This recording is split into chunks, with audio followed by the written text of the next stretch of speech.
ప్రార్థన చేసుకుందాం. క్రీస్తు యేసునందు మిక్కిలిగా ప్రేమించిన పరమతండ్రి, నీ ఘనమైన శ్రేష్టమైన నామానికి కృతజ్ఞతాస్తుతులు స్తోత్రము చెల్లిస్తున్నాము తండ్రి. నాయన, ప్రారంభ పలుకులుగా తండ్రి, సమయాన్ని గురించి నాయన నీ కుమారుని ద్వారా మాకు తెలియజేసిన విధానానికి తండ్రి నీకే మహిమ చెల్లిస్తున్నాం తండ్రి.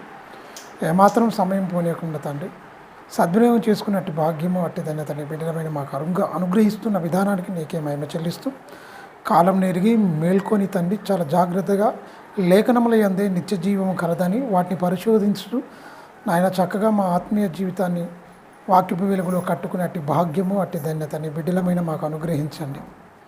నాయన, ఈ రెండవ వర్తమానంలో మాకు తోడుగా ఉండండి. చెప్పబోతున్న నన్ను మరుగుపరచండి. సూటిగా మీ పిల్లలతో మీరే మాట్లాడమని నిండు మనసుతో వేడుకుంటూ బలమైన నీ హస్తానికి తండ్రి మమ్మల్ని మేము అప్పగించుకుంటూ క్రీస్తు నామని ప్రార్థన అడుగుతున్నాను తండ్రి, ఆమేన్. క్రీస్తు నామన వందనాలు. మంచిదండి.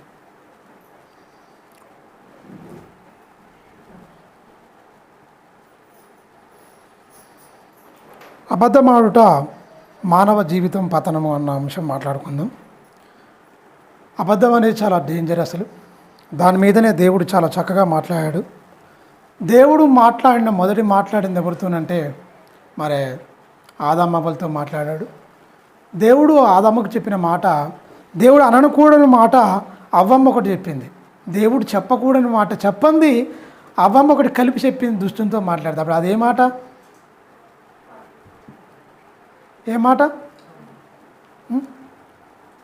ఏ మాట ముట్టకూడదు అని చెప్పలే దేవుడు, తినొద్దు అని చెప్పిండు. కానీ దానికి కలిపి ఏం చెప్తుంది, ముట్టకూడదు అని కూడా చెప్పిందని చెప్తుంది 2:16. అంటే 2:16 దేవుడు మాట్లాడతాడు. 3వ అధ్యాయం 3లో ఏంటి, దేవుడు అంటే అవ్వమ్మ మాట్లాడుతాడు ముట్టకూడదని. దేవుడు ఏం చెప్తాడు 16లో? 2వ అధ్యాయం చదువుకుందాం. 2వ అధ్యాయం ఆదికాండము 2వ అధ్యాయం 16 చదువుతాం ఫస్ట్. మరియు దేవుడైన యెహోవా ఈ తోటలో ఉన్న ప్రతి వృక్ష ఫలమును నీవు నిరభ్యంతరంగా తినవచ్చును, అయితే మంచి చెడ్డల తెలుగునిచ్చు వృక్ష ఫలములను తినకూడదు అన్నాడు తప్ప ముట్టకూడదు అని చెప్పలే. తినకూడదు అన్నాడు, కానీ ముట్టకూడదు అన్న. ఏమేం చెప్తుంది అక్కడ? ముట్టకూడదు అని ఒకటి కలిపి చెప్తుంది. అదే దుష్టునికి అవకాశం ఇచ్చినట్టు. దేవుడు ఏం చెప్పిండో అది చెప్తే ఏం దూరపోవాలి. ఈమె అనకూడదు ఒకటి అన్నమరకల అమ్మ ఈమె బలహీనంగానే ఉంది. అయితే దేవుడు చెప్పకూడదు కూడా కలిపి చెప్తుందంటే నాకు ఏదో అవకాశం ఇస్తుందే ఇది, ఈమె ఇస్తుంది అనుకుంది దుష్టుడు. అందుకనే ఒక మాట చెప్పిన వెంటనే ఈమె బలహీనురాలు అయిపోయింది. ఫస్ట్ ఎవరి దగ్గరికి వెళ్ళింది? ఆదాము దగ్గరికి వెళ్ళింది. కానీ ఆదాము మోసపరచపడలే. ఆదాము ఏం చెప్పిండు? ఆయన చెప్పిందే చెప్పిండొచ్చు, అందుకని అవకాశం ఇవ్వలే. ఆయన మోసపరచపడలే. ఈమె దగ్గరకు వచ్చే వరకల్లా ఈమె ఏంటి, దేవుడు చెప్పంది ఒకటి చెప్తుంది. ఏమని? మీరు తినకూడదని ఆయన చెప్తే ముట్టకూడదని కూడా ఈమె కలిపి చెప్తుంది. అక్కడ ఎవరితోని? సర్పంతో మాట్లాడేటప్పుడు 2వ అధ్యాయంలో దేవుడు మాట్లాడి ఆజ్ఞాపించాడు. కానీ ఇక్కడ 3వ అధ్యాయం 3వ వచనంలో ఏం చెప్తుంది? సర్పంతో అవ్వమ్మ ముట్టకూడదని కూడా చెప్పిండు అని చెప్తుంది. అంటే మనిషికి మీరు సహజంగా చూడండి, నీవు అబద్ధాలు నేర్చుకోవడానికి బూతులాడుకోవడానికి ఏ పాఠశాల అవసరం లేదు, ఏ పాఠశాల మనకు అవసరం లేదు. తెలియకుండానే వస్తూనే బూతులు మొత్తం. చిన్నప్పుడు అంటే కుటుంబమే మంచిగా పటిష్టంగా మంచిగా ఉండాలంటే తప్పిపోయింది ఎవరు? మీరు గమనించండి. ఇక్కడ కూడా మరి ఈమెనే పునికి పుచ్చుకున్నట్టే వచ్చినో కయ్యేను. 4వ అధ్యాయం 9వ వచనం చూడండి. నీ తమ్ముడు ఎక్కడని అడుగుతాడు. నేను ఎరగను అంటాడు. ఎరగని మళ్ళీ ఏమంటే ఎరికానా? అట్లా ఊకోడు. మళ్ళా నా తమ్మునికి నేను ఏమైనా కావాలి వాడనా? చూడండి ఎలాంటి తలబిరుసు పనిలో. నేను ఎరగనన్నాడు, అయిపోయింది. నేను ఎరగను. 4వ అధ్యాయం 9వ వచనం నేను ఎరగను అన్నాడు. నీ తమ్ముడైన ఎబేలు ఎక్కడ అన్నాడు. అప్పటికే చంపేసిండు. కానీ నీ ఎక్కడ ఉన్నాడు అన్నాడు. నేను ఎరగను అన్నాడు. ఎరగనంటే అయిపోగా నా తమ్మునికి నేను ఏమైనా కావాలి వాడనా? మనిషికి చూడండి ఎంత ఎక్స్ట్రా. ఒకదానికి ఇంకా కలిపి చెప్పడం. ఈ ఉన్న లొల్లి ఏదన్నా ఉందనుకోండి, 3వ వ్యక్తి జొరిండనుకో ఎవరి దగ్గరికైనా సరే ఆ పంచాయతీని సర్దుమనుకోడు, పెద్దగా చేస్తాడు. దాన్ని పెద్ద లొల్లి చేస్తాడు. అందుకే ఇది అనేది, ఈ జబ్బు అనేది వాళ్ళు వెళ్ళిపోయారు పితరులు. ఆ అబద్ధం, ఆ పరంపర ఇప్పటికీ కొనసాగుతూనే ఉంది కుటుంబాలు మొత్తం నాశనమైపోవడానికి. అలా పోకుండా ఉండాలని దేవుడు చక్కని మాటలు చెప్పాడండి. మనం ఎప్పుడు చదువుకున్న మాటే. దిశోపదేశకాండం చూడండి 6వ అధ్యాయం 1వ వచనం. అసలు జీవితకాలం అంతా మాటలు ఉండాలట. ఎందుకు పడిపోతురు, ఎందుకు ఎక్స్ట్రాల్ చేస్తున్నారు అంటే మనిషికి అందుకని ఆజ్ఞలుగా రూపంగా చెప్తుండు. మంచిగా మీరు ఇలా ఉండాలి, ఆజ్ఞ నేను మీకు అనుగ్రహించిన దేశంలో ఖచ్చితంగా ఆ దేశంలో మీరు ఇన్ని రోజులు ఉన్నారు, 430 సంవత్సరాలు ఉన్నారు. ఉన్నప్పుడు ఏమైపోయారు? మొత్తం మీరు ఈ లోక మాలిన్యం ఇక్కడ లోకంలో ఉన్నాయని అంటించుకోవచ్చు. కానీ నేను కొత్తగా మీకు ఆజ్ఞలు ఏం జారీ చేస్తుందంటే, మీరు ఆ ప్రవేశించే దేశంలో మీరు దీర్ఘాయుషమంతులై ఉండాలి, జీవించాలి అంటే నా కట్టడలు నా విధులు ఖచ్చితంగా మీరు నేర్చుకొని చక్కగా మీరు జీవించాలి. ఏ మనుషులకు తెలియదు, మీరు ఖచ్చితంగా ప్రపంచానికి ఒక మాదిరిగా ఉండాలి, మీరు ఒక సూచనగా ఉండాలని దేవుడు అనుకున్నాడు. కానీ ఉన్నారా అండి వీళ్ళు? 6వ అధ్యాయం 1వ వచనం నాన్న, దిశోపదేశ కాండము 6వ అధ్యాయం 1వ వచనం.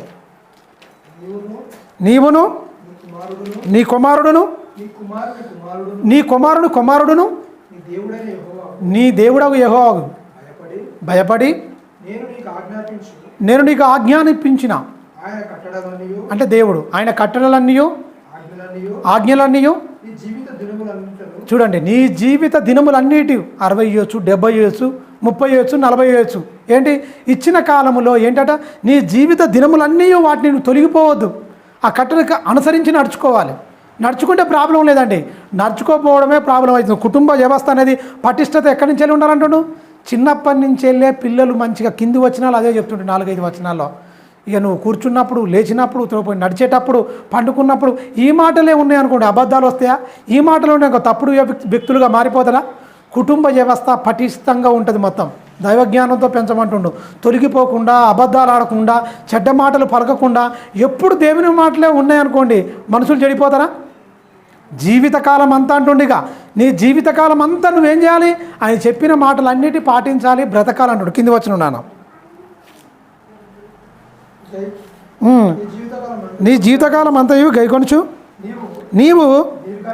నీవు దీర్ఘాయుష్మంతుడు వగినట్లు మీరు చూడండి, మీరు స్వాధీనపరచుకుని పోవు దేశము ఏరు దాటి వెళ్ళుచున్న దేశమందు మీరు జరుపుకొనుటకు మీకు బోధింపవలనని మీ దేవుడైన యెహోవా ఆజ్ఞాపించిన ధర్మమంతయు అనగా కట్టడలను విధులను ఇవే. కాబట్టి ఇశ్రాయేలు నీ పితరుల దేవుడైన యెహోవా నీతో చెప్పిన ప్రకారము పాలు తేనెలు ప్రవహించు దేశములో మేలు కలిగి బహుగా అభివృద్ధి నొందునట్లు నీవు వాటిని విని అనుసరించి నడుచుకునే. ఇక్కడ ఒక భూమి మీద నుంచి ఒక భూమి మీద కంటే అనుసరించి నడుచుకోవాలంటే ఒక ప్రాంతం నుంచి వెళ్ళి ఒక ప్రాంతానికి వెళ్ళాలంటే ఇలా చెప్తుంటే మనం కూడా ప్రయాణంలో ఉన్నాగా, పరలోక ప్రయాణం. నువ్వు దీర్ఘాయుషమంతుడే, నువ్వు శాశ్వతమైన జీవంలోకి వెళ్ళాలి, ఒక పట్టణానికి వెళ్ళాలి. ఆ పట్టణానికి వెళ్ళినప్పుడు ఈ కట్టడాన్ని మీరితే ఎలా ఉంటుంది? భూమి మీద ఉన్నప్పుడే చాలా జాగ్రత్తగా ఉండండి. మీ ఇష్టం వచ్చినట్టు మీరు బతకడానికి రాలేదు, నా కట్టడలు విధులు అవన్నిటి నీ జీవితకాలం అంతా అన్నాడు. ఇక్కడ కూడా ఏంటి, ఒక కానాను ప్రయాణానికి అంటే పాలు తేనెలు ప్రవహించే దేశానికి భూమి మీదనే ఒక ప్రాంతం నుంచి ఒక ప్రాంతంలోనికి వెళ్ళడానికి దేవుడు ఇలా చెప్తే, ఈ లోకాన్ని వదిలిపెట్టి మొత్తమే శాశ్వతమైన లోకము. అక్కడ ఏంటి, ఆది అంతము లేదు, అక్కడ శాశ్వతమైన లోకము. ఇక్కడ పాలు తేనెలు ప్రవహించే దేశం అంటుండు మామూలుగా, కానీ అక్కడ ఏంటి, వీధులే బంగారు వీధులట. అక్కడ కన్నీరు, బాధ, వేదన అనేది ఉండదు, ఎండ దెబ్బ ఉండదు. అక్కడ వడదెబ్బ అయినను మరి ఎండ ఏది ఉండదు. అక్కడ ఏముంటుంది, నిత్యము సంతోషమే, ప్రతి బాష్పబిందువు తుడవబడుతుంది. కష్టాలు కన్నీళ్ళు లేని లోకము, నిత్య సుఖాలు ఉండేదే పరలోకం. అక్కడికి వెళ్ళాలంటే ఇక్కడ ఎంత జాగ్రత్తగా ఉండాలి. పాలుతేనే ప్రవచించే దేశానికి వెళ్ళినా కష్టాలు కన్నీళ్ళు ఉంటాయి, భూమి మీద ఉన్నప్పుడు ఖచ్చితంగా వస్తాయి. కానీ పరలోకం వెళ్తే అసలు నీకు బాధ అనేదే ఉండదు కదా. మరి ఆ దేశానికి వెళ్ళినప్పుడు మరి కట్టడలు పాటించాలా వద్దా, నేర్చుకోవాలా వద్దా, గైకొనాలా వద్దా? నీ జీవిత దినాలు మొత్తం నువ్వేం చేయాలి, ఖచ్చితంగా పాటించాలి. మన బ్రతుకు దినాల్లో తొట్టిల్లిపోతే ఎలా? బాల్యం నుంచెళ్ళే పిల్లల కుటుంబాలు మొత్తం చక్కగా పిల్లలు పాడైపోతున్నారండి, ఇలా అయిపోతున్నారు, అలా అయిపోతున్నారు. పాడైపోకుండా ఏం చేస్తారు మీరు గమనించండి. కుటుంబ వ్యవస్థను దెబ్బతీయాలని వాడు ఏం చేసిందంటే దుష్టుడు. కయ్యను ఫస్ట్ ఆన్నించేలో వచ్చినాడు, కానీ వాడేం చేశాడు, తొలిచూరు కుమారుడు వాడే. కానీ తమ్ముడిని మాత్రం నీతిమంతుడు తమ్ముడు, కానీ కయ్యను భ్రష్టుడు ఓర్వక చంపేసిండు. సత్క్రియలు చేయలేదు, మంచి గుణాలు రాలే. మీరు గమనించండి, దేవుని క్రమశిక్షణలో పెంచారంటారా, చెప్పిండంటారా? తమ్మునికి వచ్చినాయి, మరి అన్న ఎందుకు నేర్చుకోలే? వీని వదిలేసిరో ఏమో మరి. వినలే. ఆ మత్సరము, ఆ మాటకారితనము, ఆ ఓర్వలేనితనం అనేది ఎక్కడికి వచ్చింది? మొదట పుట్టిన వానికే వచ్చింది మొత్తం భయంకరంగా. మీరు గమనించండి, దేవుని మాటలు ఎక్కలే. కానీ నీతిమంతుడుగా తమ్ముడు ఉన్నాడు. ఆ నీతిమంతుడిని చూసి ఓర్వలేకపోయిండు. అదే భ్రష్టత్వం అన్నట్టు. ఏదైనా మంచిని చూసి ఓర్వలేకపోతేనే ఆ దుష్టుడు పని చేస్తున్నట్టు మనకు అర్థం చేసుకోవాలి. తమ్ముని చూసిండు, అబ్బా వాళ్ళలాగా నేను ఉండాలని ఆనందంగా ఉండాలి తప్ప తమ్ముని చూసి ఓర్వలేక తమ్ముని ఇచ్చిన బలిని దేవుడు లక్ష్య పెట్టి ఇతని బలిని లక్ష్య పెట్టకపోవడం బట్టి ఓర్వలేక మత్సరపడి పొలంలో మాట్లాడుతూనే మీద పడి చంపేసిండు. మాట్లాడుతూ ఎవరైనా చంపుతాడు అనుకుంటాడా? అన్న తమ్ముడిని అంటే నా అన్న నన్ను చంపుతాడు అని తమ్ముడు ఊహించగలడా? ఊహించలే. వీడు చూడండి, ఊహించకుండా మాట వేసి దెబ్బ కొట్టిండు, చంపేసిండు. ఈ తమ్ముడు ఇలాగనే అనుకుంటారా? ఇప్పుడు కుటుంబాల్లో ఎంతోమంది భౌతికంగా ఆత్మీయంగా చంపేసారు. చాలామంది చంపుకునే వాళ్ళు బొచ్చెడు మంది ఉన్నారు. మీరు గమనించండి. ప్రియమైన మాటల ద్వారా ఈ గొడవల వల్ల ఇవన్నిటి వల్ల మాట్లాడకుండా రకరకాలుగా ఎలా ఉన్నాయి కుటుంబాలు మొత్తం విచ్ఛిన్నం అయిపోతున్నాయి. అలా విచ్ఛిన్నం కాకూడదనే చక్కగా దేవుల్లో కట్టబడాలనే ఎప్పటి నుంచాలి పునాదులు వేయాలని చెప్పిండు పిల్లలకు. కింది వచనం చెప్తున్నాడు. కింది వచనం 5వ వచనం నుంచి చదువుతాం. నువ్వు స్వాధీనపరు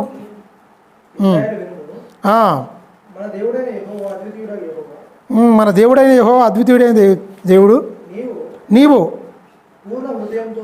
పూర్ణ హృదయముతోను నీ పూర్ణ ఆత్మతోను నీ పూర్ణ శక్తితోను నీ దేవుడైన యెహోవాను ప్రేమింపవలెను. నేడు నేను నీకు ఆజ్ఞాపించిన ఈ మాటలు ఎక్కడ ఉండాలట? నీ హృదయంలో ఉన్నాయనుకోండి. చెడ్డ మాటలు వస్తాయా? రావడానికి వీల్లేదు. ఎక్కడంగా చేస్తుండే దేవుడు వైద్యం ఎక్కడి నుంచి చేస్తున్నాడు? ఇగో చిన్నప్పటి నుంచి వెళ్ళి పిల్లలను మంచి జాగ్రత్తగా పెంచాలి. పిల్లలు తల్లిదండ్రులు అబద్ధం ఆడిననుకో పిల్లలు ఖచ్చితంగా అబద్ధం ఆడతారు. తల్లిదండ్రులు చాలా మాటకారి చాలా చలాగ్గా ఉండరు అనుకోండి, బాగా లౌక్యం కలిగి ఈ లోక సంబంధమైన దైవికంగా ఏమాత్రం లేకపోయారు అనుకో తల్లిదండ్రులు, పిల్లలు కూడా ఖచ్చితంగా దైవికంగా అస్సలు ఉండరు. వాళ్ళకి చిన్నప్పుడే ఏమంటారు, మొక్క అయితే వంగంది మానైన వంగున అంటే మొక్కగా ఉన్నప్పుడే ఎటంటే అటు వంగగలుగుతుంది. ఓ చక్కగా దాన్ని ఒక కర్ర నాటి దానికి ఇలా కడితే అలాగని చక్కగా వెళ్ళిపోతుంది. అది పెరిగి పెద్దవాడైనప్పుడు అస్సలు వంగదు. అందుకని చెప్తున్నాడు, బాల్యం నుంచే ఈ మాటలే మీ కుటుంబంలో ప్రభావితం చేస్తే కుటుంబాలు చక్కగా మరి కట్టబడితే ఎలా ఉంటుంది? తల్లి ఎప్పుడు ప్రార్థన పర్లేదు, బిడ్డ కూడా అలాగనే ప్రార్థన ఉంటుంది. తండ్రి ఎప్పుడు వాక్యంతో మంచిగా మాటలతో కొడుకు కూడా అలాగైతే అవుతాడు. తండ్రి ఎలాగైతే అసలు వాక్యానికి దూరం అయిపోయి పిల్లలను కూడా ఒక అమ్మను వాళ్ళ అమ్మ ఉందనుకో ఇంట్లో పిల్లల ముంగటే భార్యని అడ్డగోలుగా తిట్టిననుకో వాడేమవుతాడు? భార్య వచ్చినాక నేను అలాగనే తిడతాను, వాడు అలాగనే కూర్చుంటాడు. అప్పుడే ఇలా తిట్టుతాడు, నోరుమై నువ్వు అప్పుడు అమ్మని తిట్టలేదా, నేను ఇట్లా తిట్టుకుంటా అంటది. ఇక బిడ్డ పోయి ఏమంటుంది? తల్లిని ఎలా అంటుందో లేకపోతే ఎలా చూస్తుండో తండ్రి సేమ్ అలాగనే అక్కడ. ఇవన్నీ కుటుంబాలు మొత్తం కట్టబడకపోవడం, కుటుంబాలు మొత్తం నిర్వీర్యమైపోవడం, దుష్టుని దెబ్బకు కుటుంబాలు మొత్తం బలైపోవడం ఇదే కారణం. ఎందుకంటే హృదయంలో దేవుని మాటలు దాచుకోకపోవడం, పెట్టుకుంటే వాటి ప్రకారంగా అనుసరిస్తారు. దుష్టునికి ఏమాత్రం సందేహం. ఎందుకంటే ఎవడు తరమకుండానే, బైబిల్ ఏముందండి, ఎవడు తరమకుండానే దుష్టుడు నీ యొద్ద నుండి పారిపోవును. సామెతల గ్రంథం 28వ అధ్యాయం 1వ వచనం. ఎవడు తరమకుండానే ఏమైపోతాడు? దుష్టుడు నీ యొద్ద నుండి పారిపోవాలంటే ఏముండాలి? ఎవడు తరమకుండా దేవుని వాక్యం నీ హృదయంలో ఉండాలి. నీ దగ్గరకు వస్తుందంటే నీ దగ్గర లేవన్నమాట. హృదయంలో మాటలు ఉంటే వాడు పారిపోతాడు, లేకపోతే ఖచ్చితంగా వస్తాడు, నిన్ను అపవిత్రుడిగా మారుస్తాడు, భ్రష్టుడిగా మారుస్తాడు, నీ కుటుంబాన్ని మొత్తం కూకుటి వేలతో కూలదోస్తాడు. చూడండి కింది వచనం. నేడు నేను నీకు ఆజ్ఞాపించిన ఈ మాటలు నీ హృదయంలో ఉండవలను. నీవు నీ కుమారులకు వాటిని చూడండి అభ్యాసం ఉగ్గుపాలతో రంగరించి పెట్టాలి అంటున్నాడు. అభ్యసింపజేసి పిల్లలకు అభ్యాసం చేయాలి. ఏం కావాలి పర్వాలేదని వాళ్ళు వదిలేస్తే ఎటు కాకుండా పోతారు. లోకం అసలే పాడైపోయింది, భ్రష్టలోకం ఉన్నది. ప్రియమైన దేవుని పిల్లలు, ఇంకా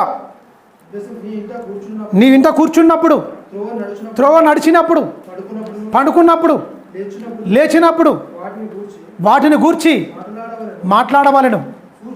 సూచనగా వాటిని నీ చేతికి కంకణాలుగా సూచనగా కట్టుకోమని ఆయన అంటున్నాడు. సూచనగా నీ చేతికి కట్టుకొనుము. అవి నీ కరుణమా బాసికం వలె ఉండవలెను. నీ ఇంటి ద్వారబంధకము మీదను నీ గౌనుల మీదను వాటిని రాయవలను. దేవుడైన యెహోవా నీ పితరులైన అబ్రహాము, ఇస్సాకు, యాకోబులతో చేసిన ప్రమాణం బట్టి మిమ్మును ఆ దేశములో చూడండి, వాళ్ళతో చేసుకున్న దేవుడు చేసుకున్న ప్రమాణం నిలబెట్టుకోండు. దేవుడితో ఉండాలని చెప్తుంటే వాళ్ళు ఏం చేశారు? వాళ్ళ హృదయంలో ఉంచుకోరు. అబ్రహాం, ఇస్సాకు, యాకోబులు ఏం చేశారు? దేవుని మాటల ప్రకారంగా బ్రతికారు. తూచా తప్పకుండా ఉన్నాడు. అబ్రహాం ఎవరికి చెప్పాడు? ఇస్సాకు చెప్పాడు దేవుని మాటలు. ఇస్సాకు ఏం చెప్పిండు? యాకోబుకు చెప్పిండు మంచిగా. మరి యాకోబుకు ఎవరు చెప్పిండండి? కొడుకులు చెప్పారు. విన్నరా వినలేదా? యోసేపు మాత్రం ఒక్కడే విన్నాడని మనం అనుకోవచ్చు. యోసేపు మాత్రమే పాపదూరం నుంచి వెళ్ళి పారిపోయాడు. మిగతా వాళ్ళు అంతా లేరు. కానీ యోసేపు మాత్రమే నీతిమంతుడుగా కుటుంబంలో నిలబడ్డాడు. చెప్పిండొచ్చు, కానీ చెప్తే మాటల ప్రకారంగా బ్రతికిన వాళ్ళే ఉంటారు. అందుకనే యోసేపు కూడా ఏంటి? నీతిమంతుడు. యాకోబు యోసేపు నిలబెట్టాడు, కానీ యోసేపు ఎవరు నిలబెట్టలే. అందుకని నేను అబ్రహాం, ఇస్సాకు, యాకోబుల దేవుడు అన్నాడు, కానీ యోసేపు దేవుడు అని అనలే. నీతిమంతుడే, కానీ ఆయన పక్షాన ఎవరు నిలబెట్టుకోలే. ఆయనకి 2 కొడుకులు ఉంటారు, కానీ ఆయన నిలబెట్టే ఇద్దట్లో. అందుకని ఆయన పేరు కట్ చేసిండు దేవుడు. అందుకని నేను అబ్రహాం, ఇస్సాకు, యాకోబులను దేవుడను అని చెప్పుకుంటా. ఆయన నేను వారి దేవుడని అనిపించుకోవడానికి నేను ఈ దేవుడు అంటే ఏమన్నాడు? ఏమాత్రం సిగ్గుపడను అంటే వారు చిన్నప్పటి నుంచి వారి తరములో వాళ్ళు నిలబెట్టుకుంటూ వచ్చారు. దేవుని మాటలు వాళ్ళ హృదయ అంతరంగంలో ముద్రించుకున్నాయి. సూచనలు కట్టుకున్నారు. లేచినప్పుడు, కూర్చున్నప్పుడు, పండుకున్నప్పుడు, త్రోపడి నడిచేటప్పుడు అబ్రహాము ఎంత గొప్పగా చెప్పిండు. ముసలితనంలో ఉన్నప్పటికీ పుట్టిన కుమారుడైన ఇస్సాకు ఎంత జ్ఞానం చెప్పొచ్చు. మీరు గమనించండి, ఎంతగా లోబడి ఉన్నాడు తండ్రికి, ఎంతగా లోబడి ఉన్నాడండి. అంటే ఏ మాటలు బట్టి? దేవుని మాటలను బట్టి తండ్రిని లెక్క చేయకుండా ఉండలే. చక్కగా తండ్రి మాటలకు లోపడ్డాడు. దేవుని మాటలు హృదయంలో పెట్టుకున్నాడు. చక్కగా బ్రతికాడు. అలాగే యాకోబు కూడా అన్నను ఒక్కసారి వాళ్ళ అమ్మ ప్రేరేపణతోని అన్నను మోసగించిన ఆయన ఏం చేశాడు? ఆయన మోసపోయిండు. ఆయన పోసాడు. లాభాన్ని తక్కువడా? ఆయన మోసగిస్తాడు మొత్తం. ఆ మోసపోయిన తర్వాత అర్థమైంది మోసం చేస్తే ఎంత బాధ ఉంటుందో, ఎంత వేదన ఉంటుందో. మీరు గమనించండి. అమ్మో, ఇక జీవితంలో ఎక్కడ మోసం చేయొద్దుగా అనుకున్నాడు ఆయన. మీరు గమనించండి. ఎందుకంటే మోసం, ఈ మాటలే భయంకరంగా మరి మనిషిని ఇది చేస్తాయి. అందుకనే బాల్యం నుంచి వెళ్ళే ఉండాలని చెప్తున్నాడు. చూడండి, కీర్తనల గ్రంథము, సామెతల గ్రంథం చూద్దాం. సామెతల గ్రంథము 6వ అధ్యాయం 12వ వచనం చూడండి. దేవుని మాటలు లేకపోతే ఎలా మాట్లాడతారు మనుషులు, ఎలా పతనం అయిపోతారు, పిల్లల కాంచెలు అందరూ భయంకరంగా ఎలా అయిపోతారో చెప్తున్నాడు. చూడండి, ఎందుకు వస్తున్నాయి కుటిలమైన మాటలు? ఈ మాటలు లేకపోతే వస్తాయండి ఖచ్చితంగా. కుటిలమైన మాటలు పలుకువాడు పనికిని మాలిన వాడును దుష్టునై ఉన్నాడు. వాడు కన్ను గీటుచు, కాళ్ళతో సైగ చేయుచు, వేళ్ళతో గుర్తులు చెప్తాడు వీడు. ఎందుకంటే ఇస్కరేతు యూదా కూడా ఏంటి? ముద్దు పెట్టి దెబ్బ కొట్టాడు. గుర్తు ఏం చెప్తామంటే అందరూ ఒక తెలియని ఉంటారు ఇంచుమించు. ఆ చీకట్లో మరి పరిస్థితి ఏంటి? ఎలా పట్టుకోవాలి ఏంటంటే నేను చెప్తా గుర్తు ఖచ్చితంగా. 30 వెండి నాణాలు తీసుకుంటూ చక్కగా వెళ్ళిపోయిండు, ముద్దు పెట్టిండు, దెబ్బ కొట్టిండు. ఇలాంటి దుర్మార్గులు ఉంటారని ఎప్పుడు చెప్తున్నాడు? ఈ మాటలు లేకుండా వచ్చాను. అప్పుడు ఇస్కరేతు యూదా ఉన్నప్పుడు ఖచ్చితంగా ఈ మాటలను అమ్మో నేను ఈ జాబితాలో చేరుతానని వాడు అనుకున్నాడా? గుర్తు చెప్తాడు, కన్ను గీడతాడు, సైగ చేస్తాడు కాళ్ళతో. ఎంత భయంకరమైన పరిస్థితి. ఇలాంటి వాళ్ళు దేవుని మాటలు ఉండని వారికి వాడు ఎంత దుష్టుని సంబంధం వాళ్ళ క్రియలు చెప్తున్నారు. మనం అలాగా ఎక్కడ ఉన్నవా ఇలాంటి క్యారెక్టర్ అని దేవుని వాక్యమైన అర్థంలో ఖచ్చితంగా చూపిస్తున్నాడు. ఎవరు దుష్టుని సంబంధులు, ఎవరు దుష్టుని సంబంధులు కాని వారను ఖచ్చితంగా చూపిస్తున్నాడు. కింది వచ్చును నాన్న. వాని హృదయము అతి మూర్ఖ స్వభావం గలది. వాడు ఎల్లప్పుడూ చూడండి, ఎల్లప్పుడూ కీడే. దుష్టునికి ఏంటి? ఎల్లప్పుడూ కీడే. మంచి అనేది వానికి పడదు, మంచి అనేది పడదు. ఎప్పుడు కీడే కీడే కీడే కీడే మాట్లాడతారు. శపించుట, కీడు, భయంకరమైన ఏ వస్తాయి, బూతులే వస్తాయి తప్ప వాళ్ళకు మంచి మాటలు పలకరని చెప్తున్నాడు. ఎవరు? దుష్టుని చేత పీడింపబడ్డ వాళ్ళు, దుష్టుని వశములో ఉన్న వాళ్ళందరూ ఇలాంటి మరి పనులు చేస్తారని చెప్తుండే ఒక మాట. కింది వచనం.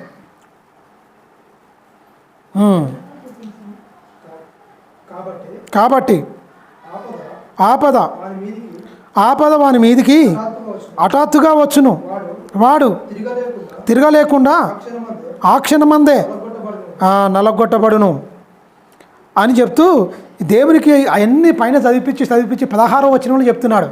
ఇంకా 16వ వచనంలో దాన్ని ఇంకా క్లియర్ చేస్తున్నాడు. యెహోవాకు అసహ్యములైనవి 6 గలవు, 7ను ఆయనకు ఏములు. అవేవనగా చూడండి, అహంకార దృష్టియు, కళ్ళలాడు నాలుకయు, నిరపరాధును చంపు చేతులను, దుర్యోచనలు యోచించు హృదయమును, కీడు చేయుటకు త్వరపడిన పరుగెత్తు పాదములను లేని వాటిని పలుకు అబద్ధ సాక్షులు, అన్నదమ్ములలో జగడము పుట్టించువాడును. నా కుమారుడా, నీ తండ్రి ఆజ్ఞను గైకొనుము, నీ తల్లి ఉపదేశమును త్రోసివేయకము. చూడండి, తల్లిదండ్రులేనండి జ్ఞాన అభ్యాసం చేసి తల్లిదండ్రులే. ఇగో ఈ లేకపోతే అలా నాశనం అయిపోతారు నాయన, చాలా జాగ్రత్తగా నువ్వు ఉండు. మీరు గమనించండి, ఇన్ని జాగ్రత్తలు చెప్పినా క్రైస్తవ కుటుంబాలుగా మనం కట్టబడకపోతే, దేవుడు లేకపోతే, పరలోక రాజ్యంలో వీళ్ళు పాలుతేనోడు ప్రవేశించే దేశంలోనే ఈ కట్టడని ఉండాలి. నువ్వు దీర్ఘాయుషమంతుడు అయితే ఇక్కడ అంటే శాశ్వతమైన జీవం పొందాలంటే ఇంకెంత కఠినంగా ఉండాలి. మీరు గమనించండి, శాశ్వతమైన జీవం పొందాలంటే ఇంకెంత కఠినంగా ఉండాలి. ఒక దేశం నుంచి ఒక దేశం నడిపించడానికే నా ఆజ్ఞలు, నా విధులు నీ జీవితకాలం అంతా నువ్వు పాటించు. ఒక ప్రాంతం నుంచి ఒక ప్రాంతం నడిపించడానికే, ఆ ప్రాంతంలో నువ్వు నివసించడానికి. శాశ్వతంగా ఈ లోకాన్ని వదిలిపెట్టి మరో లోకాన్ని మనం వెళుతున్నాం. మనం ఇంకెంత జాగ్రత్తగా ఉండాలి. ఇలాంటి ఏ ఒక్కటి కూడా రాకుండా చాలా జాగ్రత్తగా వాక్యమైన అర్థంలో మనం చూసుకొని చక్కగా దేవుని మెప్పించే వారమై ఉన్నాము. దేవుని మెప్పించేటట్టుగా మన జీవితాలు కట్టుకోవాలి తప్ప మన ఇష్టానుసారంగా ఉంటే మాత్రం దేవుడు అసలే ఒప్పుకోడు. ప్రియమైన దేవుని పిల్లరా, చూడండి సామెతల గ్రంథము 15వ అధ్యాయం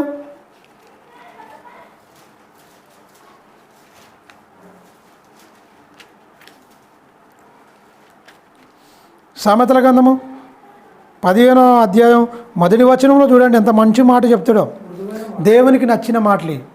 దేవుడు మంచిగా మనిషి నుంచి వెళ్ళి ఏం రావాలని కోరుకుంటుండు? మృదువైన మాట క్రోధమును చల్లార్చును, నొప్పించు మాట ఏంటట? కోపమును ఏం చేస్తుందండి? రేపుతుంది. మాటకు మాట అంటే గొడవేనా, దెబ్బకు దెబ్బ, మరొక దెబ్బ. దేవుడు ఎంత మాట, మృదువైన మాట. వాడిని ఏం చేస్తుందంటే ఆ క్రోధము చల్లారిపోతుంది. నువ్వు సైలెంట్గా ఉండు, ఇబ్బంది ఏముండదు అంటున్నాడు. మృదువైన మాట క్రోధమును చల్లార్చును, నొప్పి పుట్టించు మాట ఏమైపోతుందండి? కోపము రేపుతుంది.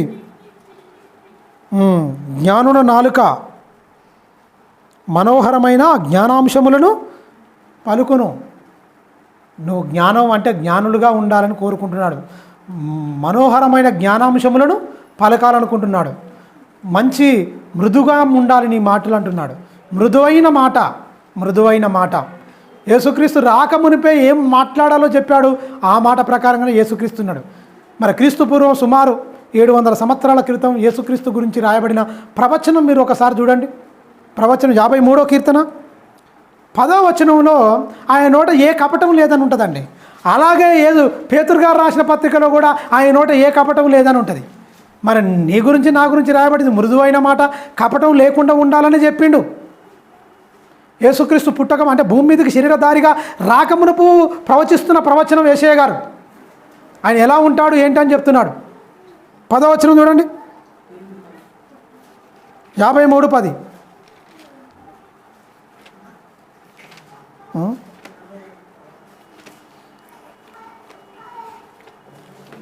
53 యెషయా గ్రంథము,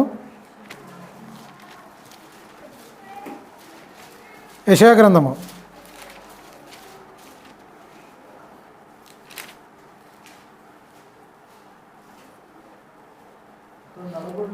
9వ వచనం కింది లైను. అతని నోట ఏ కపటమైనను లేదు. యేసుక్రీస్తు అని చెప్తూ యేసుక్రీస్తు గురించే ఆయన నోట ఏ కపటము లేదు అని చెప్తున్నాడండి. ఎప్పుడు? క్రీస్తు పుట్టక మునిపే. మరి మనం కూడా అలాగనే ఉండాలి కదండి. మనం ఏమై ఉన్నాం ఇప్పుడు? ఆయన నోట ఏ కపటము లేదు. మనం ఏమై ఉన్నాం?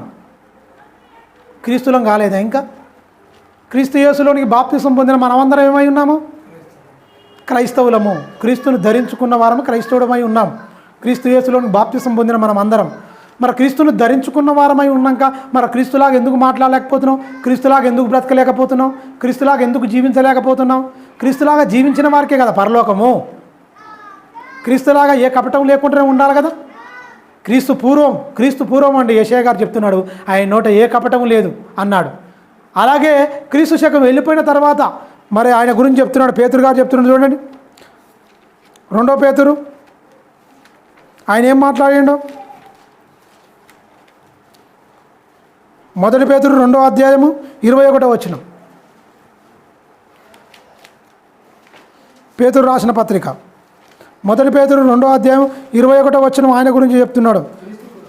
క్రీస్తు కూడా మీ కొరకు బాధపడి మీరు తన అడుగు జాడలేయందు నడుచుకున్నట్లు అన్నిట్లలో, మాటల్లో మాదిరిగా, చూపుల్లో మాదిరిగా, జీవితమే ఒక మాదిరిగా అండి, అన్ని విషయాల్లో మాదిరిగా ఉంచిపోయాడు. నువ్వు ఎలా మాట్లాడాలి, ఈ జనన మరణాల మధ్యన ఉన్న ఈ చిన్న జీవిత కాలంలో నువ్వు ఎలా ఉండాలి, ఎలా మాట్లాడాలి అనేది మొత్తం ఆయన మాదిరిగా ఉంచిపోయాడు. ఉంచిపోయినాక కూడా ఆయనలాగా మారకపోతే ఎలా? మారాలని ఎలా చెప్పాడు పౌలు గారు? మీరు గమనించండి. ఖచ్చితంగా ఈ మాట ఇలాగనే ఉంది. గలతీ పత్రిక 4వ అధ్యాయము 19వ వచనం. గలతీ పత్రిక 4వ అధ్యాయం 19వ వచనం అండి. 19వ వచనం. నా పిల్లలారా, క్రీస్తు స్వారూప్యము మీ యందు ఏర్పడు వరకు మీ విషయమై నాకు ప్రసవ వేదన కలుగుచున్నది. మిమ్మును గూర్చి ఎటు తోచక ఉన్నాను. చూడండి, మళ్ళీ నాకు అంటే నా పిల్లలారా నాకు ప్రసవ వేదన కలుగుచున్నది అంటే క్రీస్తు స్వారూప్యము మన యందు ఏర్పడాలి. ఇక్కడేమంటున్నాడు? మాదిరిగా ఉంచిపోయాడని అపోస్తలుడైన పేతురు గారు చెప్తున్నాడు. మాదిరిగా అన్ని విషయంలో మనకు మాదిరిగా ఉంచిపోయాడని పేతురు గారు చెప్తున్నాడు. ఇక్కడ గలతీ పత్రికలో ఈయన చెప్తున్న 4వ అధ్యాయం 19వ వచ్చి ఈయన చెప్తున్నాడు, నా పిల్లలారా, క్రీస్తు స్వారూప్యం మీ యందు ఏర్పడే వరకు నాకు మరలా ప్రసవ వేదన కలుగుతుంది. క్రీస్తు స్వారూప్యం నీలోనికి వచ్చింది అనుకోండి, ఏమైపోతాం మనం అందరం? ఖచ్చితంగా అలా ఉన్నవారే, అలా మారిన వారే పరలోకం వెళ్తారని ఖచ్చితంగా బైబిల్ సాక్ష్యం ఇస్తుంది. కానీ ఆ బైబిల్ మాత్రం పక్కకు పెట్టారు. పేతురు రాసిన పత్రిక రండి, 2వ అధ్యాయము 21వ వచనం. 2:21. మొదటి పేతురు 2వ అధ్యాయము 21వ వచనం. క్రీస్తు కూడా మీ కొరకు శ్రమపడి మీరు తన అడుగుజాడల యందు నడుచుకున్నట్లు మీకు మాదిరి ఉంచిపోయాను. ఆయన పాపం చేయలేదు, ఆయన నోట ఏ కపటమును లేదు, కనబడలేదు. ఆయన దూషింపబడి బదులు దూషింపలేదు. ఆయన శ్రమ పెట్టబడి బెదిరింపక న్యాయముగా తీర్పు తీర్చి దేవునికే తన్ను తాను అప్పగించుకున్నాడు. చాలు. యేసుక్రీస్తులో ఉన్న ఇలాంటి సద్గుణాలు ప్రతి క్రైస్తవుడుగా భూమి మీద కొనసాగుతున్న మనందరికి వచ్చినట్టునే అనుకోండి, అసలు ఎలాంటి ప్రాబ్లమే ఉండవు. అసలు ఇది చెప్తున్నాడు, అసలు ఇది కోరుకుంటున్నాడు దేవుడు. ఆయన దూషింపబడ్డాడు కానీ బదులు దూషింపలేదు. ఎందుకు? నమ్మకమైన నీతిగల దేవునికే తనను తాను అప్పగించుకున్నాడు. న్యాయవంతుడు దేవుడు. ఆయన తీర్పులు న్యాయము, లోకపు తీర్పులు అన్యాయపు తీర్పులు. న్యాయాన్ని అన్యాయం చేస్తారు, అన్యాయాన్ని న్యాయం చేస్తారు. దోషిని నిర్దోషం చేస్తారు, నిర్దోషిని దోషిగా మార్చేంత కెపాసిటీ ఉన్నది మనుషులకు, అబద్ధ సాక్షులను. అదే కదా కుట్రలు పెట్టింది. యేసుక్రీస్తు ఏ పాపం చేయలేదు, ఏ అన్యాయం చేయలేదు. కానీ ఇతడు చేయని వాటిని, నేరాలన్నింటినీ అతనికి ఏం చేశాడు? నేరం మోపారు ఆయన. కానీ ఆయన ఇది నాకు నేరం అని వాదించలేదు, ఇది ఖచ్చితంగా భరించాడు. ఎందుకంటే దేవునికి అప్పగించాడు, దేవునికి అప్పగించుకున్నాడు. మరి క్రైస్తవులు అప్పగిస్తున్నారా? దేవుని స్వారూప్యంలోనికి వస్తే దేవునికి అప్పగిస్తారు. తిట్టినా ఏదైనా. క్రీస్తే మన అందరికీ మాదిరి. ఆయన ఎలా ఎదిగాడు? నజరేత్ అనే ప్రాంతంలో ఆయన ఎలా ఎదిగాడు? దేవుని దయలోను, మనుషుల దయలోను, మనుషులందరి దయలోను వర్ధిల్లుతూ వచ్చాను. మరి మన పిల్లలు కూడా వర్ధిల్లాలా వద్దా? మనం కూడా వర్ధిల్లాలి, మన పిల్లలు కూడా వర్ధిల్లాలి. ఇలా వర్ధిల్లకుంటే మనం ఏమైపోతాం? మీరు గమనించండి. ఆయన వర్ధిల్లుతూ వచ్చాను, ఆ ప్రాంతంలో మొత్తం వర్ధిల్లుతూ వచ్చాడు. నజరేత్ అనే ప్రాంతంలో చిన్ననాటి నిండు చూస్తే పుడితే ఇలాంటి కొడుకు మాకు పుట్టాలి అని కోరుకున్నాలి. ఒక ఆమె అన్నది, అయ్యో నేను కన్న గర్భము ధన్యము, చాలా ధన్యములయ్యా అంటది యేసుక్రీస్తును. అంటే అంత గొప్పగా ఈయన పెరిగి పెద్దవాడు అయినప్పుడు మరియమ్మ ధన్యురాలు అయిపోయింది. ఎలా పెంచావమ్మా నువ్వు, ఎలా ఉన్నాడమ్మా నీ కొడుకు లాంటి కొడుకు నాకు లేకపోయాను. ఎంతమంది స్త్రీలు అప్పుడు ఆ సమకాలికలో అన్నరోమం. మీరు గమనించండి, ఎంతమందికి మాదిరిగా ఉన్నాడు, క్రియల్లో మాటల్లో ఎంత జాగ్రత్తగా ఉన్నాడు. ప్రపంచానికి మొత్తం రోల్ మోడల్గా క్రైస్తవ జీవితాలకు అందరికీ యువత మీరు గమనించండి ఎంత పాడైపోతారు. చర్చిలో పోయే వాళ్ళు కూడా ప్రేమించుకొని దౌర్భాగ్యమైన పనులు చేసుకొని రకరకాలుగా ఉంటున్నారంటే మీరు గమనించండి. మొన్న ఒకనాడు లైవ్ జరిగింది, మొన్నది జాన్ విస్లీ గారిది జరిగింది. ఇద్దరు వచ్చి యవనస్తులు అడుగుతున్నారు, పెళ్లి చేసుకొని ప్రేమించి పెళ్లి చేసుకుంటే ఎలా ఉంటుందని. దైవజనులు చెప్పాడు, అది కరెక్ట్ కాదు, బైబిల్ ఎప్పుడు సపోర్ట్ చేయదు. ప్రేమించి పెళ్లి చేసుకోవడం ఏంటి? ఇలాంటి డౌట్లు ఎందుకు వస్తాయి? అసలు బైబిల్ కరెక్ట్గా చదివితే నేను ప్రేమించి పెళ్లి చేసుకుంటే బాగున్నాను డౌటే రాదు. తెలుసా? వీళ్ళు బైబిల్ చదవక దాని ప్రకారంగా బ్రతకక లేనిపోని ఈ తుచ్చమైన శరీరంలో పుట్టే కోరికలు దైవజనులు అడిగితే ఏం చెప్పుకుంటారో అని అడుగుతారు. ఒలివర్ గారు భలే చెప్పిండు రాత్రి. ఒక ఆయన అడుగుతుండు, ఆ బ్రదర్ అన్నాడు, ఏంటండి ఇలా ప్రేమ పెళ్ళిళ్ళు ఇలా చేసుకుంటే నేను ఇలా చేసుకోవచ్చు, ఇలా ఉండొచ్చు కదా అది అని మాట్లాడుతుండు. ఆయన దిమ్మ దిగిపోయేటట్టుగా మాట్లాడాడు. ముఖం సూటిగా ముక్కు సూటే, ఇక ముఖం మీద పటా పటా పటా పటా అనేస్తారు అంతే. ఇక మీరు చేస్తున్నది ఏంది, కథ ఏందని. అసలు ఏమాత్రం మొహమాటం పడేది అసలు ఉండనే ఉండదు. మొహమాటం లేకుండా వాకింగ్ చెప్తేనే వాళ్ళు దైవికంగా అన్ని విషయాలు విప్పి చెప్తేనే బాగుంటుంది. కొన్ని చెప్పొద్దు, కొన్ని ఇలా ఉండొద్దు అంటే పిల్లలు జీవితం మొత్తం పాడైపోద్ది ఖచ్చితంగా. అందుకనే ప్రతీదీ చెప్పాలంటాడు మొన్న. అందుకనే పిల్లలకు ప్రతీదీ చూడొద్దు, ఇది ఉండొద్దు అంటే పిల్లలు పెరిగి పెద్దగా అయిన తర్వాత లేనిపోయిన స్నేహాలు వస్తాయి. కాలేజీకి వెళ్తారు, అక్కడ పోతారు, వాళ్ళ ఇంటికి వెళ్ళిపోతారు, టీవీ చూస్తారు. నువ్వు చూడొద్దు అయ్యి అంటుంటావు రకరకాలుగా. చూస్తే వచ్చే వాళ్ళ అనర్థాలు ఏంటి, చూడకపోతే వచ్చే లాభాలు ఏంటి, ఈ రెండింటిని వేరే చెప్తే పిల్లలు ఎక్కడ పోయినా చక్కగా ఉంటారు. వాళ్ళు నువ్వు చెప్పకుండా పెద్ద క్రమశిక్షణను పెద్ద ఇదని అన్నీ చెప్పిన మనకు వాడు పాడైపోవడానికి 100% కరెక్ట్గా ఉంటుంది. నువ్వు ఎప్పుడు తోకమని ఉంటావా? వాళ్ళు స్నేహితులు ఏర్పడతారు. ఖచ్చితంగా పిల్లలు పాడైపోవడానికి 100% 100% తల్లిదండ్రులు అని చెప్పిండు. ఎందుకంటే చాలా నువ్వు అన్ని కరెక్ట్ చెప్పవు, అది చూస్తే ఏమొస్తుందో చెప్పవు, చూడకపోతే ఏమొస్తుందో చెప్పవు. ఈ రెండింటిని విప్పి చెప్పి దైవకోణం ఎక్కువ చెప్పి ఈ లోక సంబంధమైన ఎంత ప్రమాదకరమైన ఉన్నాయో, ఎలా ఆకర్షిస్తుందో పాపం, అందులో పడిపోతే దేవుడు ఎలా ఉగ్రుడైపోతాడో, దేవునికి దూరం అయిపోతామో అనేది ఖచ్చితంగా విప్పి చెప్తే ఆ భయం అనేది, దేవుని భయం అనేది వాళ్ళ హృదయంలో ఉండడానికి వాళ్ళు ఎక్కడ వదిలిపెట్టినా కూడా వాళ్ళు అసలే పాపం చేయరు, పడిపోరు, ధైర్యంగా ఉండొచ్చు.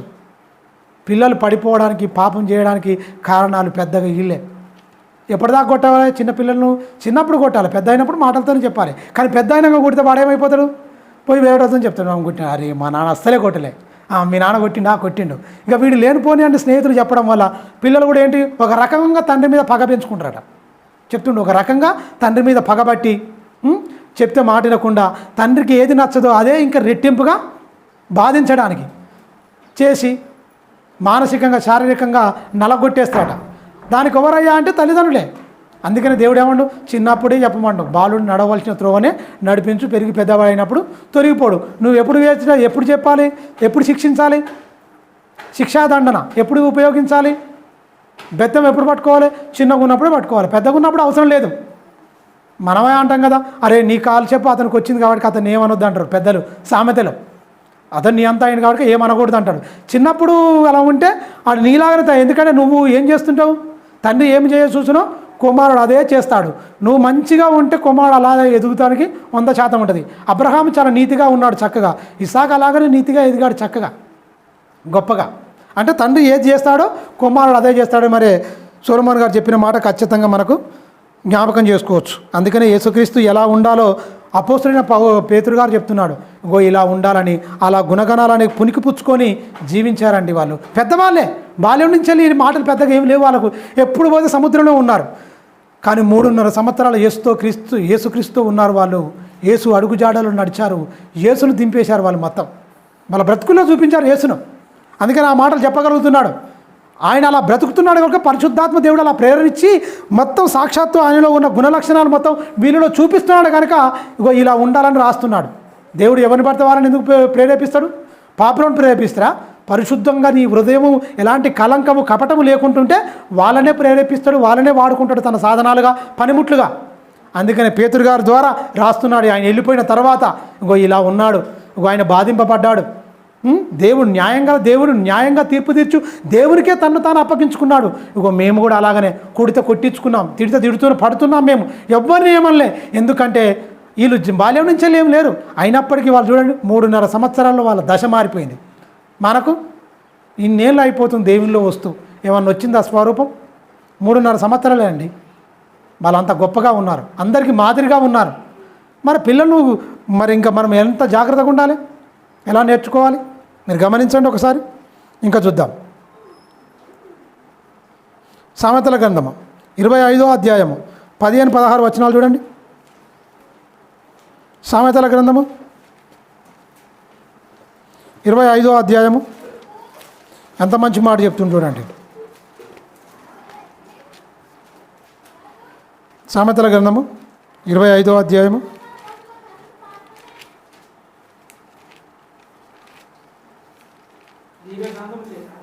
చూడండి ఏమంటున్నాడు మంచిగా.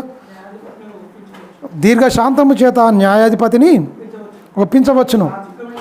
సాత్వికమైన నాలుక ఎముకలను ఏం చేస్తాట? నలగొడుతుంది. చూడండి, నువ్వెంత ఇదిగున్నా సరే కానీ నీ దీర్ఘశాంతము ఎలాంటి వానైనా ఒప్పింపజేస్తుంది. సాత్వికమైన నాలుక ఏమైపోతాడ? ఎముకలను నలగొట్టును. అనేకమైన ఎముకలను నలగొట్టింది యేసుక్రీస్తు నాలుక, తెలుసా? నలిగిపోయారు. మీలో పాపం చేయని వాడు ఎవడో మొదట రాయేయండి అన్నాడు. ఎముకలు మొత్తం నలిగిపోయినాయి వాళ్ళకు. అందరు రాళ్ళు కిందేసి అందరు వెళ్ళిపోయారు, కానీ ఏ మాత్రం ఆయనతో వాదించలేకపోయారు. అమ్మా, ఎవరు నిన్ను శిక్షించలేదా? ఎవరు నన్ను శిక్షించలేదు ప్రభువా, నేను నిన్ను శిక్షించను, ఇక వెళ్ళిగా పాపం చేయక. అంతే, ఎముకలు నలిగిపోయినాయి. అంతే, నలగొట్టబడుతుందంటే మారు మనసు పొందారు. జకరయ్య వచ్చాడు, పొట్టి జకరయ్య చెట్టు ఎక్కాడు. ఇగో నేను ఎవరి దగ్గర అన్యాయంగా తీసుకున్నావు 4 వంతులు చెల్లిస్తాను. అంతే, మృదువైన మాట ఏమైపోతుంది? ఎముకలను, సాత్వికమైన నాలుక ఏమైపోతుంది? ఎముకను నలగొట్టును. అన్యాయస్తులు దేవుని రాజ్యములో ప్రవేశించరు. నువ్వు అన్యాయంగా తీసుకుంటున్నావా? ఇతడును అబ్రహాము సంతానమే అన్నాడండి యేసుక్రీస్తు. ఇతడును అబ్రహాం సంతానమే. అప్పటి వరకు జక్కయ్యను ఎవడు అడగకుండొచ్చు. యేసుక్రీస్తు అన్నాడు అంతే, అబ్రహాం ఎలా బ్రతికాడు, నేను ఎలా బ్రతుకుతున్నా, నేను అన్యాయంగా తీసుకుంటున్నా, 4 అంతలు ఇచ్చేస్తా, నేను ఇక 4 అంతలు ఇచ్చేస్తా, నేను నీ ఇంట ఉండవలసి వచ్చింది, రా దిగిరా అన్న వెంటనే దిగి వచ్చాడు. ఆనందంతో ఉబ్బి తబ్బిపోయిపోయాడు జక్కయ్య. వెళ్ళిపోయాడు. మొత్తం ఎవరి దగ్గరనే అన్యాయంగా తీసుకో, అతనికి 4 అంతలు ఇచ్చేసింది. మొత్తం ఇచ్చేసి, అది మార్పు అండి. మరి మంచి సాత్వికమైన నాలుక, మృదువైన మాట, క్రోధమును చల్లారు. సాత్వికమైన నాలుక ఏమైపోతుంది? వెనక అతనిలో స్వార్థం అనేది అతని హృదయంలో గూడు కట్టుకుంటే ఏమైపోయింది? దాన్ని మొత్తం నలగొట్టేసింది. మొత్తం స్వార్థం వెళ్ళిపోయింది, దైవత్వం వచ్చేసింది. ఉన్నదంతా ఇచ్చేసింది. ఓడిస్తాడని అంతగాను నిజమని ఏమన్నా యేసుక్రీస్తు చెప్పిండా? మాట్లాడింది అంతే. నువ్వు ఇతడు కూడా అబ్రహాం కుమారుడే, అబ్రహాం సంతానమే అన్నాడు అంతే. అబ్బా, ఈ మాటల్లో ఎంత ఇదిగా ఉంది. ఇతనితో ఉండాలి, శాశ్వతంగా ఉండాలి. ఇతనితో ఉంటే ఈ లోకం నాకు అవసరం లేదు, వదిలిపెట్టిందంతా వెళ్ళిపోవాల్సిందే. ఎంతగా ఈయనొచ్చు యేసుక్రీస్తు గురించి. ఆయన ఇన్నట్టే ఈయన బ్రతుకులు అలాగనే ఉన్నాయి. నా ఇంటికి వస్తాడా అసలు, నేను ఇలా ఉన్నాను, ఆయన ఏమనుకున్నా పాపం, చెట్టు ఎక్కాడు, కానీ నీ ఇంటనే ఉంటా. అందరూ అనుకున్నారు, అయ్యో ఇతడు ఎలాంటి వాడు, ఈయనకు తెలియదా, ఈయన పోతుండే ఎందుకు అన్నారు. కానీ ఎక్కడ వైద్యం జరగాల పాపికే. అంటే ఏంటి? అనారోగ్యంతో ఉన్నవానికే వైద్యం, ఆరోగ్యవంతుడికి వైద్యం అక్కర్లేదు. రోగే కదా, అతనికి స్వార్థం అనే రోగంతో ఉన్నాడు, అతనికి వైద్యం అవసరం, అత్యవసరం. ఎమ్మటే అతని ఇంటికి పోయాడు, ఎమ్మటే రోగం బాగు చేశాడు. మరి గమనించండి. మరి మనం కూడా క్రైస్తవులుగా మనం ఏమై ఉన్నాము? లోకానికి ఏమై ఉన్నాము? ఉప్పై ఉన్నాము. లోకానికి ఏమై ఉన్నాము? ఎలుగై ఉన్నామని చెప్పిండు. వెలుగు, ఉప్పు ఎంత గొప్పగా పనిచేస్తుంది చూడండి. మరి మనం అలా ఉన్నామని యేసుక్రీస్తు గొప్పగా చెప్పాడు. మరి ఎక్కడ? మాట వలనే మొత్తం నాశనం అయిపోతాం. ఆ మాటలు చాలా జాగ్రత్తగా ఉండాలని చెప్తున్నాడు. కుటుంబ వ్యవస్థ కూడా పటిష్టంగా లేకపోవడం కూడా దుష్టుడు ఇదే అదునుగా తీసుకున్నాడండి. మొత్తం కుటుంబాలను మొత్తం నాశనం చేస్తున్నాడు. బాల్యం నుంచెల్లే మనం వరి నాటుతుంటాం. ఇప్పుడు అన్ని చిలకల్లో విత్తనాలు పెడుతుంటారు. మొత్తం తీసుకుపోయి విత్తనాలు పెడతాం. విత్తనం ఎదగదు. మనం వెయ్యనిదే గడ్డి వస్తుంటుంది మొత్తం భయంకరంగా. అన్నీ నేర్చుకున్న మాటలు, దేవుని మాటలు నీలో ఫలింపవు కానీ మనకు తెలియకుండానే భయంకరమైన నోట బూతులు ఉచ్చరింప సఖ్యం కానీ వస్తుంటాయి. అవి నేర్చుకున్నారా? ఏమైనా అభ్యాసం చేసినావా? నీకు తెలియకుండానే ఎలా వస్తున్నాయి? దుష్టుడిని హృదయంలో చేసి భయంకరమైన బూతులు అందిస్తున్నాడు. మొత్తం ఒక పుస్తకం తెరిచి మాట్లాడుతున్నాడు. మొత్తం ఒక పుస్తకం చేతికిచ్చి చదివినట్టే ఉంటుంది. ఒక్కొక్కరిగా బూతులు ఎత్తుకురంటే దాన్ని క్రమంగా గంటల క్రమానం మాడుతున్నాడు. అవసరమైన కూడా నీళ్ళు తాగి దమ్ము తీసుకొని కూడా తిడుతుంటారు. మీరు గమనించండి. ఒక పుస్తకం చదివినట్టే ఇక బూతులు చదవమంటే. దేవుని దగ్గరకు వస్తే ఒక్క మాట ఉంటుంది దాన్ని బ్రతుకుల్లో. మీరు గమనించండి, లోకం ఏమైపోతుంది? బూతులు మాట్లాడటం మొత్తం పుస్తకం చదివినట్టు నాలుక మీద అవలీలగా మాట్లాడుతున్నారు జనాలు. దేవుని మాటలు మాట్లాడడం అంటే తడిసిపోతుంటారు, అంటే మొత్తం తడబడుతుంటారు. మీరు గమనించండి. అందుకే శలకగిన చూడండి మీరు, గడ్డి మొరుస్తుంటుంది, విత్తనం మొలవదు సరిగా. విత్తనం చుట్టూ విపరీతంగా అది అలాగే వదిలేస్తే అసలు మనం పెట్టిన విత్తనాలే కనిపించవు, అదే ఉంటుంది. వరిచేనులో మనం నాటు పెడతాం అంతే, కానీ కలుపు మాత్రం పెట్టాం. కలుపు దానంతరం అదే. దీనికంటే లంపు ఇలా మొత్తం బాగా కట్టుకుంటూ వస్తాయి పెద్దగా. మీరు గమనించండి. దాని కాండాలు పెద్దగా మొత్తం లంపు కట్టుకొని వస్తుంటాయి మొత్తం. మీరు గమనించండి. దాని అన్ని తుంగ, గడ్డి ఇవన్నీ భయంకరంగా వస్తుంటాయి. వరిచేను కంటే బలంగా ఉంటుంది. మీరు గమనించండి. మనలో ఉన్నాయి దేవుని మాటలు ఉన్నాయి అనుకోండి, ఇలాంటివి రాకుండా ఉండాలంటే ఏం చేయాలండి? ఖచ్చితంగా తీసేయాలి. కలుపు మొక్కలు ఎలాగైతే వరి మొక్కల నుంచి ఎలాగైతే వరి అలా ఉండేసే ఏదైతే చేలను మంచిగా సదనం చేసి అంతా తీసేస్తారో మనలో ఉన్న చెడ్డ గుణాలు ఎప్పుడు దీంట్లో చూసుకొని ఎప్పుడు అవి రాకుండా ఖచ్చితంగా తీసేస్తూ ఉండాలి, వేరు చేస్తుండాలి. బియ్యంలో రాళ్ళు వేరు చేసినట్టుగా మనలో ఉన్న మంచితనంలో ఉన్న ఇలాంటిది ఏమైనా రాళ్ళు అన్నం కలుపుతామా, అది ఒక్కటి వచ్చినా మన పన్ను తల్లడిల్లిపోద్ది. ఈ చెడ్డ మాటలు మంచి మాటలు ఏదో ఈ మంచి మాటతో పాటు చెడ్డ మాటలు రాకుండా మనం ఏం చేయాలి? బియ్యంలో నుంచి రాళ్ళు ఏరేసినట్టు ఏరేసేయాలి, మొత్తం వేరేసేయాలి, వేరు చేయాలి ఖచ్చితంగా. అది మంచిగా ఉండాలని చెప్తున్నాడు. అందుకనే ఆ మాటలు చాలా జాగ్రత్తగా మనం ఆలోచించాలి, మనం మాట్లాడాలి. చూడండి కొరింథీ రాసిన పత్రిక ముగించుకుందాం. 2 కొరింథీ 11వ అధ్యాయం. మనం ఎవరికి ఏం చేశామని చెప్తున్నాడు? ఆదాము అవ్వలకు చెప్తున్నాడు, మన గురించి కూడా చెప్తున్నాడు, క్రీస్తు గురించి. 11వ అధ్యాయం 2 కొరింథీ 11వ అధ్యాయం. ఎంత జాగ్రత్తగా ఉండాలి, భయపడుతున్నాడు పౌలు గారు. అమ్మో ఎంత జాగ్రత్తగా ఉండాలి, ఏం కథ అని భయపడుతూ చెప్తున్న మాట అండి అది. 11వ అధ్యాయం 2 కొరింథీ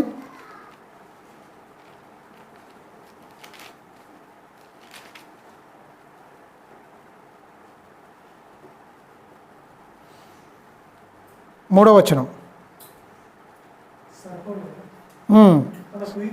సర్పము తన కుయుక్తి చేత అవ్వను మోసపరిచినట్లు మీ మనసులను చెరపబడి క్రీస్తు ఎడలనున్న సరళత నుండి పవిత్రత నుండి ఎట్లయినను తొలగిపోవునేమో అని భయపడుచున్నాను. ఏలయనగా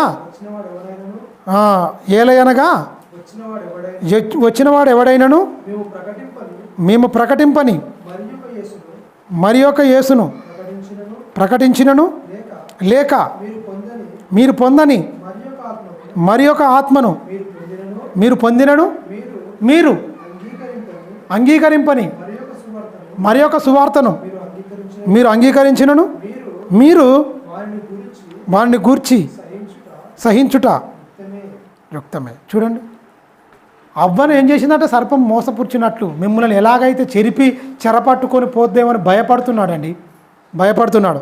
5వ వచనం నుంచి చదువుకుందాం. 2వ వచనం నుంచి చదువుదాం.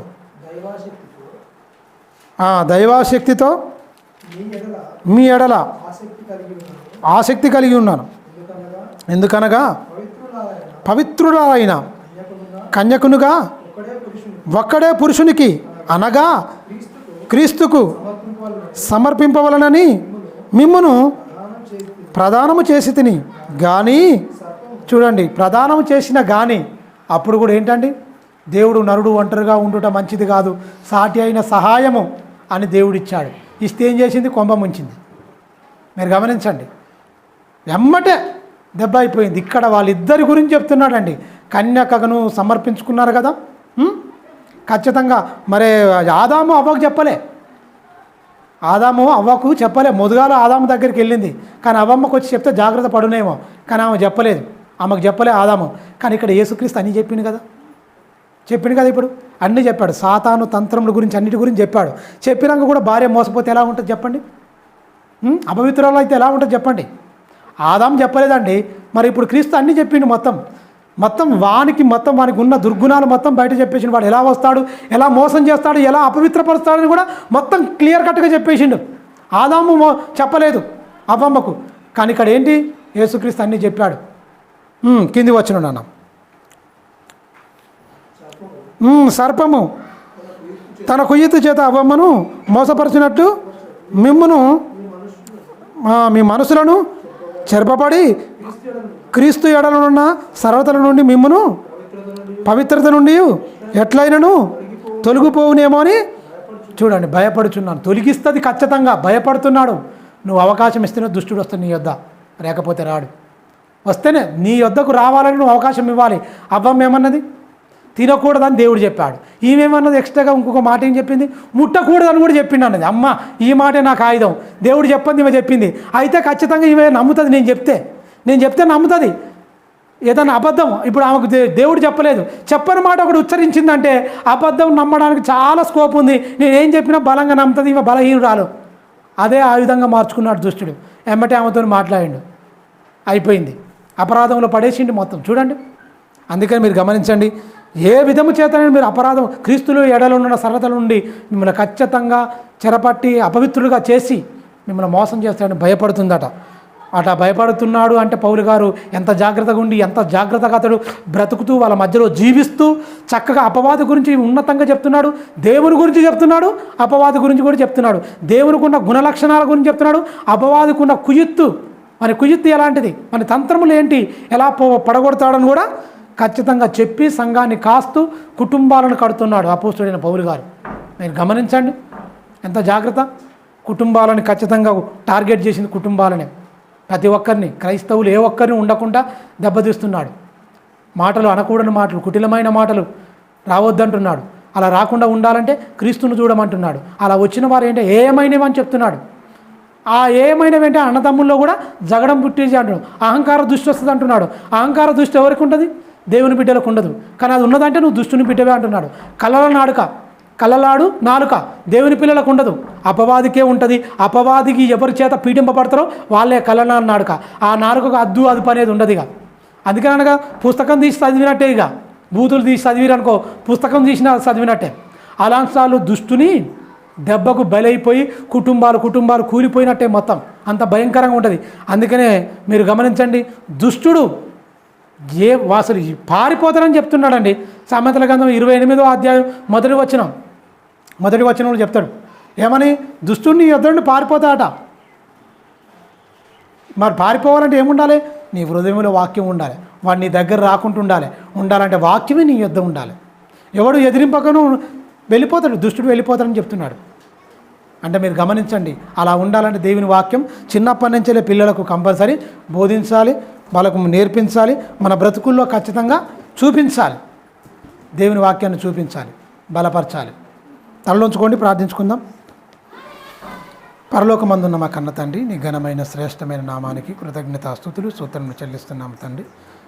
ఆనాటి నుండి ఈనాటి వరకు తండ్రి, దుష్టుడు తండ్రి వాడు పండిన పన్నాగంలో తండ్రి ప్రపంచం మానవాళి మొత్తం, మానవ జీవితం మొత్తం పతనం అయిపోతుంది తండ్రి.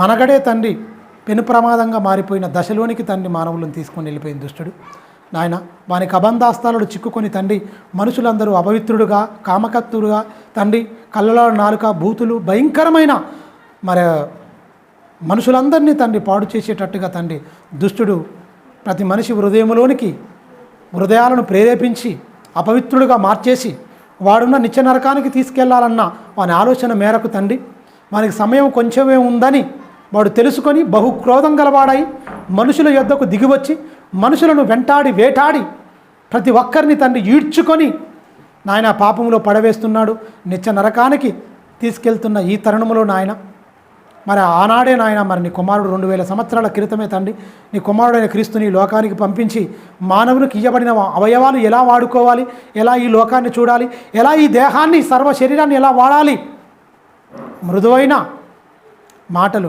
ఎముకలను నలగొడుతుంది అన్నాడు. సాత్వికమైన నాలుక మృదువైన మాట క్రోధమును చల్లారుస్తుందని చెప్పారు. అవును నాయన, అవన్నిటిని నిలువెత్తు నిదర్శనంగా మరి శరీరధారిగా కృపాసత్య సంపూర్ణుడుగా నీ కుమారుడైన క్రీస్తు ఈ లోకంలో జీవించి ప్రతి మనిషి ఎలా జీవించాలో, ఎలా బ్రతకాలో చూపించి మాకు మాదిరిగా మరి అన్ని విషయాల్లో మాకు మాదిరి క్రీస్తే గనక తండ్రి, క్రీస్తును మాదిరిగా పెట్టుకొని మేము ముందుకు వెళ్తుండగా తండ్రి మమ్మల్ని బలపరచండి, స్థిరపరచండి, సత్యమందు ప్రతిష్ఠించండి, సత్యానికి సాక్షులుగా నీ సన్నిధాన వర్తనలుగా మమ్మల్ని అందరూ నిలబెట్టమని నిండు మనసుతో వేడుకుంటూ బలమైన నీ హస్తానికి మమ్మలను, మా కుటుంబాలను, మా బిడ్డలను అప్పగించుకుంటూ ఈ ప్రార్థన నీ ప్రియకుమారుడు మాకు రక్షకుడైన క్రీస్తు వారి శ్రేష్టమైన నామం ఈ ప్రార్థన మనల్ని సమర్పించి బతిమలాడి వేడుకుంటున్నాం తండ్రి. ఆమేన్.